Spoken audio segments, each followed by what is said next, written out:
waktu saya membina Parintal Anak Pertanian ini ya, bukan hanya saya membina begitu saja ya. Mereka dulu saya suruh buat pembibitan itu Mahoni ya Bang? Iya. Mahoni. Benar. Saya beli ya, tahun berapa itu. Dan saya pun beli berapa ribu batang. Dan saya ditanam di perkebunan saya sampai sekarang. Wah, pohonnya udah gede-gede. Nggak ditebang ya Bang? Belum ditebang.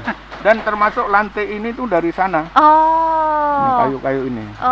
Mahoni. Karena belakang ini kan kita buka sawit jor-joran kali, terutama di daerah-daerah baru ya. Oke. Daerah-daerah baru. Seperti di Kalimantan tuh banjir terus apa segala macam. Nah, itu yang harus dipikirkan gimana ini. Jadi carilah lahan-lahan yang sesuai. Kalau daerah-daerah tangkapan hujan tuh janganlah dibikin ini ya.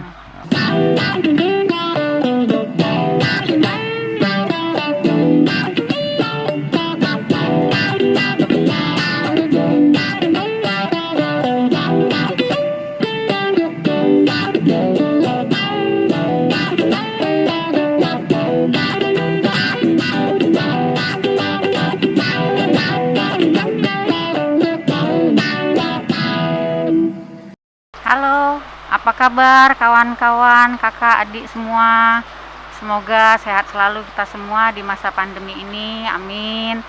Senang bisa bertemu, menyaksikan podcast ini, dan kami bisa menghadirkan salah satu pilihan sumber informasi Parintal Channel yang dibangun oleh teman-teman pecinta alam dan konservasi lingkungan. Bersama saya Baby, inilah Parintal Channel. Salam lestari. Salam lestari. Sekarang kami syuting di daerah Titik Kuning. Ini ada kolam ikan sekitar 2000 meteran. Kali ini kita akan ngobrol dengan pemiliknya, Bapak Isman Nuryadi, seorang akademisi pendidikan, juga pengusaha, juga sekarang memasuki masa pensiun dengan sehat dan bahagia. Tapi buat kita anak-anak didiknya semua lebih dikenal dengan nama Bang Inong. Ya. Yang Bang Inong, apa kabar? Yang baik, alhamdulillah sehat-sehat. Gimana Bang?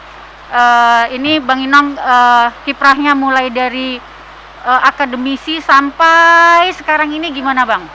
Kiprah saya masuk Universitas Sumatera Utara itu tahun 73. Tahun 73, 4 tahun kemudian saya masuk sarjana muda BSc zaman saya waktu itu.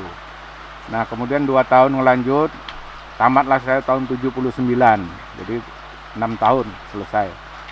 Tahun November tahun 79 saya dilantik wisuda.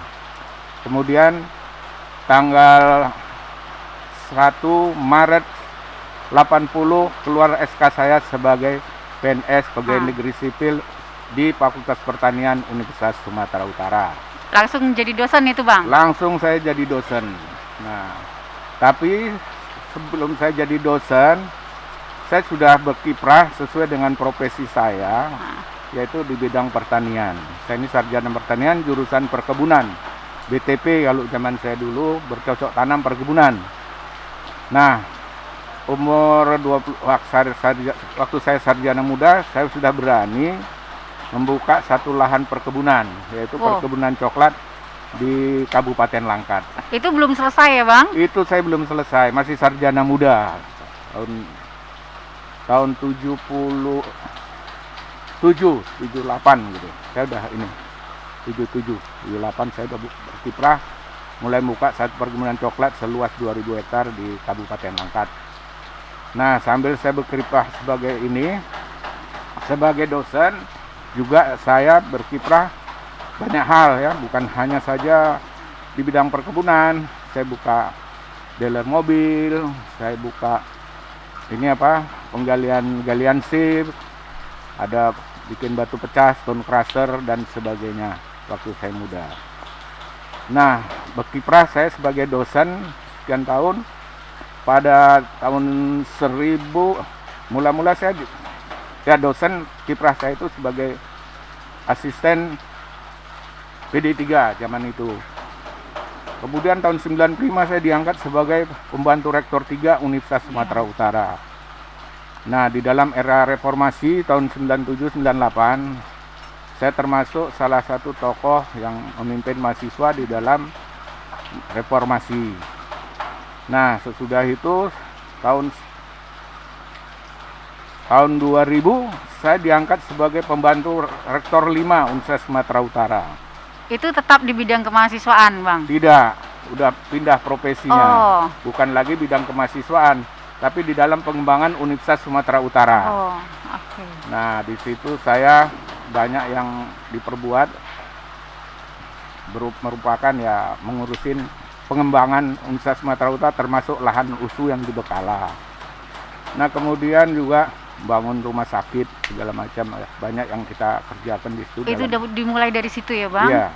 Dan saya di Purek 5 itu selama 10 tahun. Nah, saya ini jadi menjabat sebagai wakil rektor atau pembantu rektor zaman itu sekitar 15 tahun. Iya, mulai dari Purek 3 sampai Purek 5 ya, Bang? Sampai Purek 5. Tapi yang paling banyak kesan adalah sewaktu Purek 3. Di mana saya bergaul dengan mahasiswa banyak dari kalangan ya, bukan mahasiswa pertanian saja, tapi juga seluruh mahasiswa yang ada di lingkungan Universitas Sumatera Utara. Merangkul semua anak didik di USU ya, Bang? Merangkul semua anak didik di USU. Jadi zaman saya itulah mulai dikembangkan dengan unit-unit kegiatan mahasiswa pada zaman itu. Benar. Unit kegiatan mahasiswa, di mana itu kita bentuk, kita menyesuaikan dengan mahasiswa ini kan bakatnya macam-macam. Ya, jadi benar. kita sesuaikan, kita arahkan bakatnya mau kemana. Jadi segala macam ada pada zaman itu. Mungkin kalau sekarang saya nggak tahu UKM di universitas itu masih berkembang atau tidak. Nah, jadi kemudian sudah ini 15 tahun saya berhenti jadi di universitas, saya kembali sebagai dosen biasa. Dan sampailah saya pensiun. Masuki masa pensiun nih, Bang? Tapi saya sebagai dosen, saya itu juga bukan hanya sebagai dosen, bukan hanya sebagai pendidik, tapi sebagai dosen saya juga sebagai teman bagi mahasiswa-mahasiswa saya. Mereka itu saya dosen adalah di depan waktu kuliah aja, tapi udah keluar itu ya duduk sama saya, mahasiswa itu sama-sama di kantin, jadi akrab. Ya sampai sekarang bekas-bekas mahasiswa saya itu akrab semua. Terkenal di mana-mana kalau udah nyapa Bang Inong, anak USU ini itu ya, anak Bang? USU, itu anak pertanian. Dan juga anak fakultas lain di Universitas Sumatera Utara. Itu kiprah saya sebagai, dan saya pensiun 1 Januari 2017. Oh, ini udah masuki tahun ke-4 ke-5 ya, Bang? Jadi umur 65 tahun saya pensiun. Jadi sampai sekarang saya udah pensiun udah berapa tahun ya? 4 tahun 4 ya? tahun ya, Bang? 4 tahun. Jadi menginjak umur ya 69 tahun. Dan tetap sehat. Alhamdulillah saya sehat. Ini tadi Abang cerita berkesan itu waktu di Purek 3, Bang, kemahasiswaan. Ya. Itu kan banyak waktu itu ya, Bang ya, mulai dari Suara USU, Menwa, Kompas, Parintas, segala macam ya, Bang? Iya. Sebenarnya apa sih kekuatan